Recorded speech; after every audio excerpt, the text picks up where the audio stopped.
The moment you explain yourself, you lose. Not sometimes, every time. Because the moment you feel the need to explain, you're already below them. And if you're honest, you've been there your whole life. Every time someone accused you, you defended. Every time someone questioned you, you justified. Every time someone attacked you, you gave them exactly what they wanted, your reaction. And that's the game, because the one who reacts is never in control. The one who explains is never in power. Think about it. The people who explain the most usually have the least power, not by accident, by design. And today, that ends. Because Machiavelli saw it first, Jung understood it later, but nobody ever told you the rule.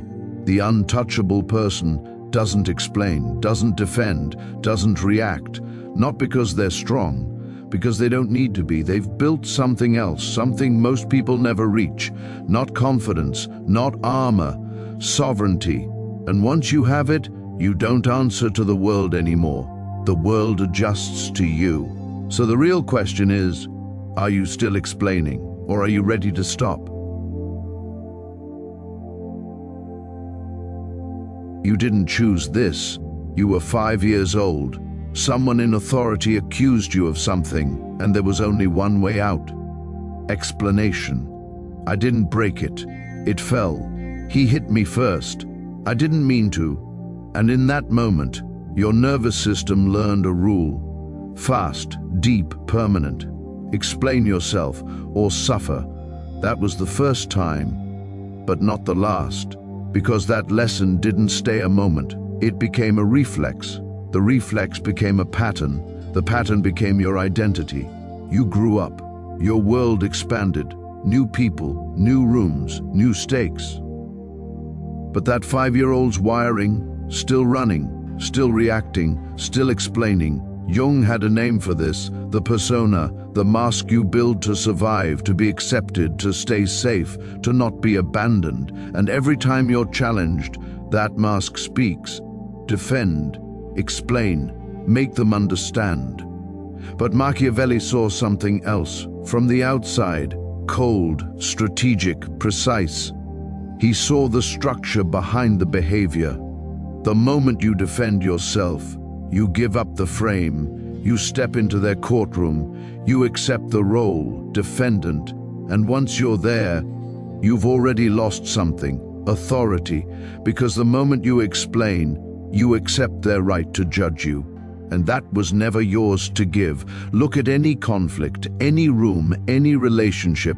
There are only two roles, the one asking the questions and the one answering them.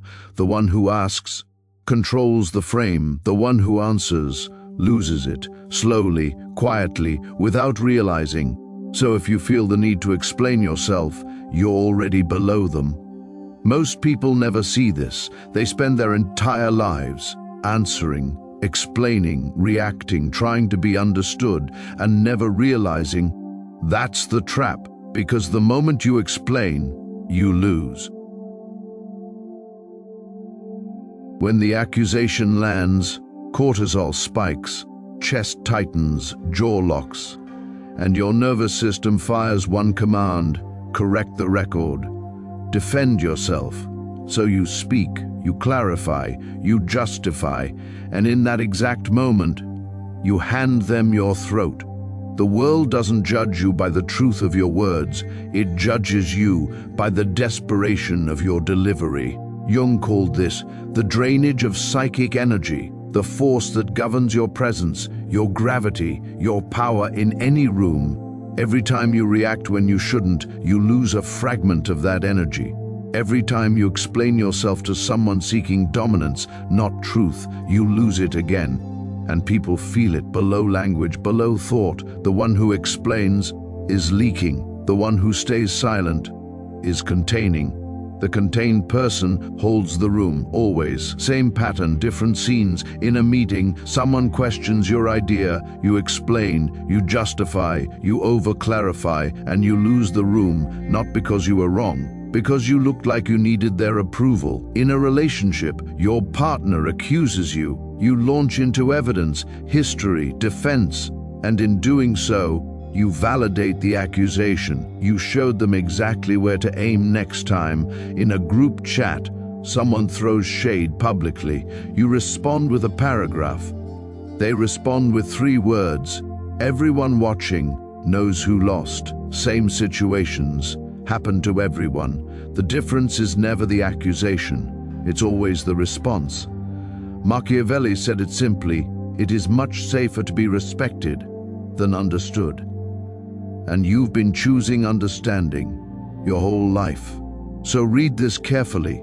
The moment you explain, you lose every time.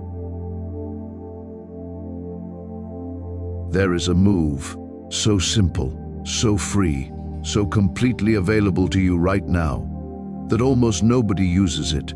Not because they don't know it, because they're afraid of it. Silence, real silence. Not the silence of someone biting their tongue, not the silence of someone thinking of what to say next. The silence of someone who has nothing to prove. Watch this. 2 people are attacked. Same situation, same accusation. One explains, one stays silent. The first person leans forward, words spilling out, voice tightening, eyes searching for validation. The second person holds still, holds eye contact, says nothing, and in real time, something shifts. One loses respect. The other gains it without saying a word. This is not personality. This is not confidence. This is power. When someone attacks you and you respond with more words, you've entered their game. You're playing by their rules. You've given them exactly what they needed, your reaction. But when you meet their attack with silence, the game stops, the power shifts, and suddenly they're left holding something they weren't prepared for, their own attack, echoing back at them. So they speak again, to fill the void. I mean, you're not always like that. Why are you looking at me like that? And now, they're defending themselves. Against your silence, the power didn't shift, it evaporated from them and materialized in you without a single word. Machiavelli said it, the most powerful person in the room is the one who cannot be read. Jung saw the other side. When you stop reacting, you start seeing the manipulation, the games, everything you were too busy defending yourself to notice. Silence isn't the absence of power. Silence is power, compressed. And when you don't react, they don't see someone who got away. They see someone who was never touched. So remember this. Silence breaks the game, because the moment you explain, you lose. Silence is the default, but sometimes words are required. One rule governs everything, never defensive words, ever. 4 tools, learn them cold. Tool 1. Agree and amplify. Turn the insult into a joke. They say, "You're so greedy." You say, "You caught me. I swim in gold coins every Tuesday. Terrible for my back." Flat face, slight smirk. You refuse to be insulted. You turned their weapon into a prop. You proved you're not threatened by their frame. They came to wound you. You made them look foolish. Tool 2. Flip the courtroom. Ask the question back. They say, "Why are you always so late?" You say, "Why does my arrival time affect your mood so deeply?" Subject changed. We're no longer talking about the clock. We're talking about them. You're being ridiculous. What makes you need to use labels like that to make your point? Not a comeback, a frame seizure. This is your stuff, not mine. Keep it. Tool 3. Fog agreement. Agree, stop, silence. They're escalating, pushing, listing your flaws. You look at them calmly and say you're right. And then nothing. Rock into fog, no impact, no rebound, no drama. You agreed with the fact, you ignored the shame attached to it. The report has errors. I'll fix it. Only someone deeply secure admits a mistake that easily. Insecure people fight to the death. Secure people say, "My bad," and move. They came with a sword. You offered no shield. They fell on their own blade. Tool 4. Status assertion. Don't defend, declare. Confidence upsets the insecure. I don't owe you authenticity. People call you dangerous when they can't control you. Not I'm not guilty, but you can't touch me.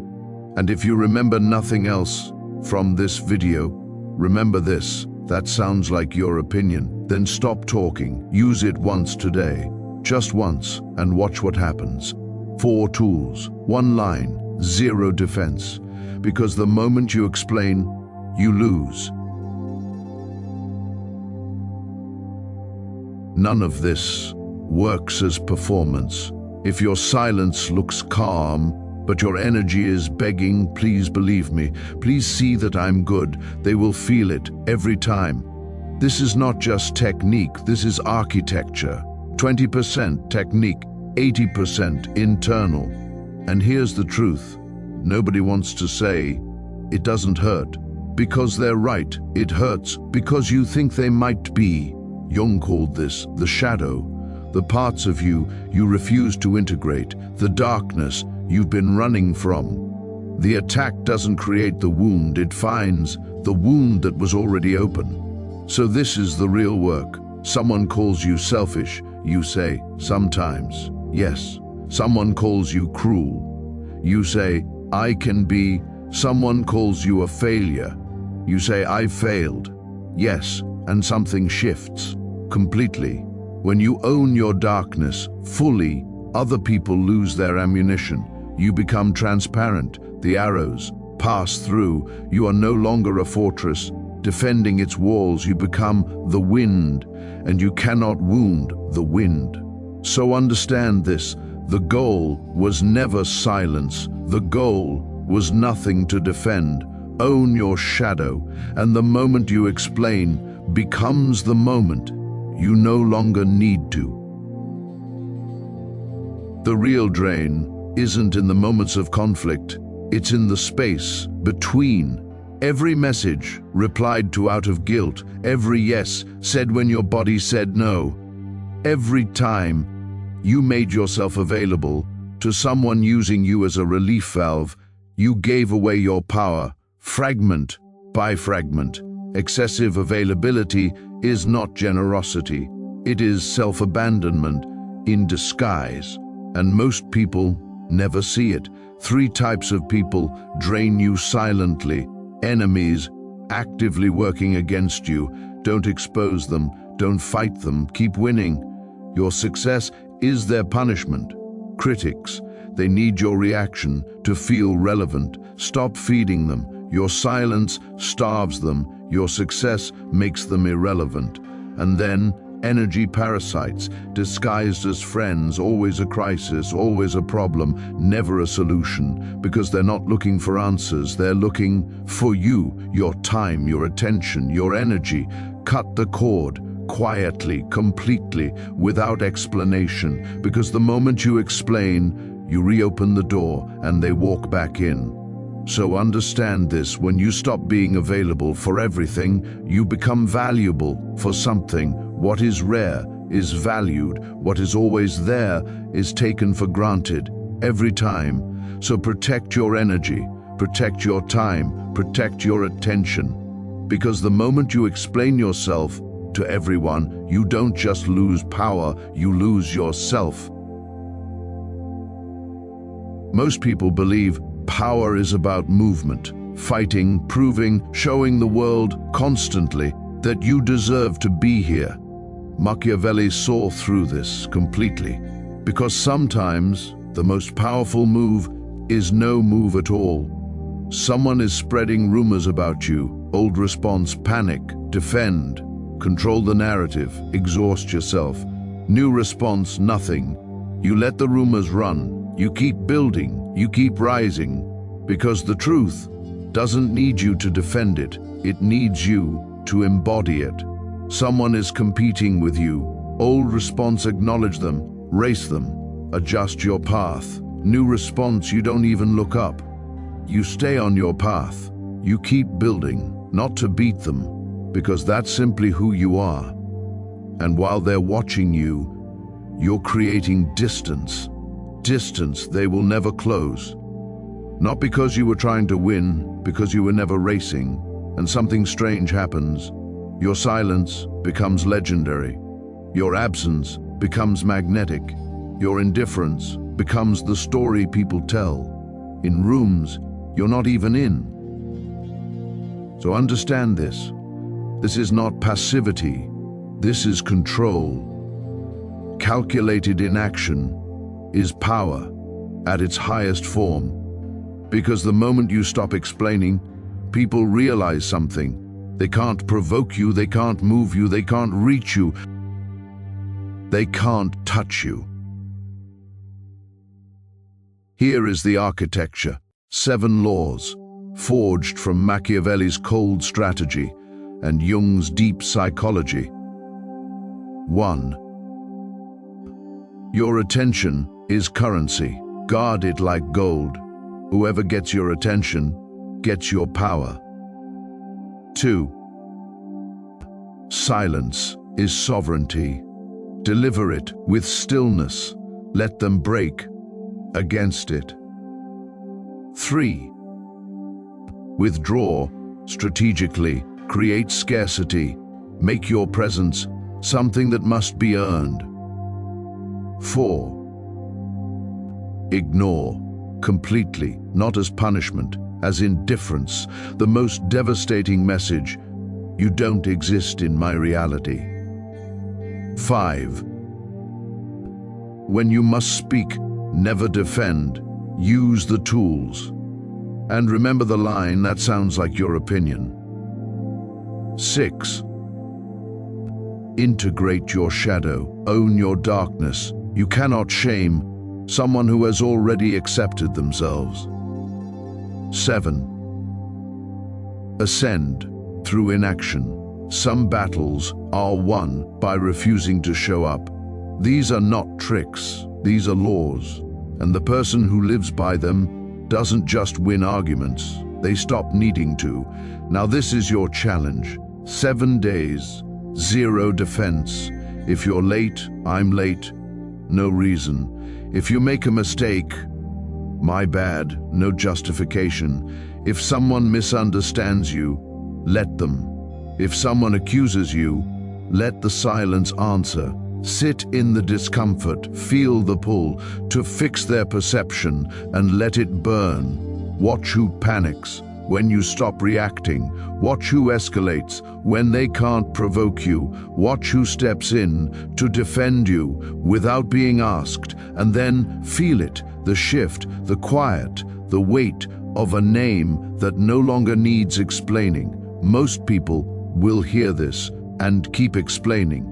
A few will stop, and those few will never be treated the same again. So don't say sovereign, type the line you will actually use next time someone tests you. Most people will comment a word, a few will type the line. That's the difference.